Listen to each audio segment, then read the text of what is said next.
अस्सलाम वालेकुम। सर्दियों के मौसम में अक्सर जिल्द खुश्क हो जाती है। लोगों को जिल्द के ज़्यादा प्रॉब्लम्स हो जाते हैं। वो जिल्द की खुश्की के लिए, जिल्द को तरोताज़ा रखने के लिए, चेहरे को शादाब रखने के लिए मुख्तलिफ़ किस्म की क्रीम्स इस्तेमाल करते हैं। नाज़रीन, याद रखें, किसी भी मेडिसन का जो आप अपने चेहरे के लिए, अपनी जिल्द के लिए इस्तेमाल करते हैं, उसके कई साइड इफ़ेक्ट्स भी हो सकते हैं। अगर आप चाहते हैं कि हमेशा हमेशा के लिए आपकी जिल्द खुश्क न हो, आपकी जिल्द नरम और मुलायम रहे, आपका चेहरा चमकता दमकता रहे, आपका चेहरा सुर्ख रहे, तो फिर आज हम आपको एक ऐसी सब्ज़ी बताते हैं कि रोज़ाना अगर आप इस सब्ज़ी को अपने इस्तेमाल में ले आते हैं तो सर्दियों गर्मियों में आपको अपने चेहरे की, अपने जिल्द की, अपने हाथों की और अपनी आँखों की किसी किस्म की हिफाजत करने की ज़रूरत नहीं पड़ेगी।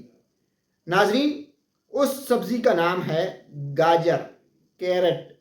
अगर आप गाजर का मुसलसल मुतवातर इस्तेमाल करते हैं तो फिर आपको जिल्द के लिए क्रीमें नहीं लगानी पड़ेंगी।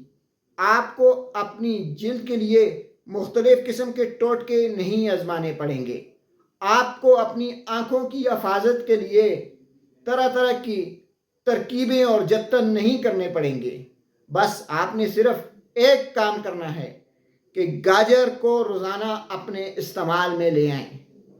अगर आप दोपहर, शाम, सुबह किसी वक्त भी गाजर खाते हैं तो आपकी जिल्द नरम मुलायम हो सकती है। आपकी जिल्द से खुश्की हमेशा हमेशा के लिए ख़त्म हो सकती है। आपकी जिल्द का रंग सुर्ख और तरोताज़ा हो सकता है। आपकी जिल्द जो है वो पहले से बेहतर हो सकती है, उसमें ब्राइटनेस आ सकती है, उसकी टूनिंग ज़बरदस्त सी हो सकती है। लेकिन उसके लिए आपको गाजर खानी होगी। गाजर को आप सलाद के तौर पे इस्तेमाल कर सकते हैं, गाजर का सालन बना के आप इस्तेमाल कर सकते हैं, गाजर का जूस बना के आप पी सकते हैं। गाजर को किसी भी हालत में आप इस्तेमाल कर सकते हैं। लेकिन याद रखें, बेहतरीन और उम्दा रिज़ल्ट के लिए कम अज़ कम आपको 1 माह तक गाजर का इस्तेमाल करना होगा। आखिर में आपको फिर बता दें कि अगर आप अपनी जिल्द में बेहतरी चाहते हैं, अगर आप अपनी जिल्द की में ब्राइटनेस चाहते हैं, अगर आप अपनी आँखों की हिफाजत चाहते हैं, अगर आपको विटामिन ई की कमी बहुत ज़्यादा है, तो फिर आप गाजर का इस्तेमाल शुरू कर दें और अपनी जिल्द को पहले से 1000 गुना बेहतर बनाएं। शुक्रिया।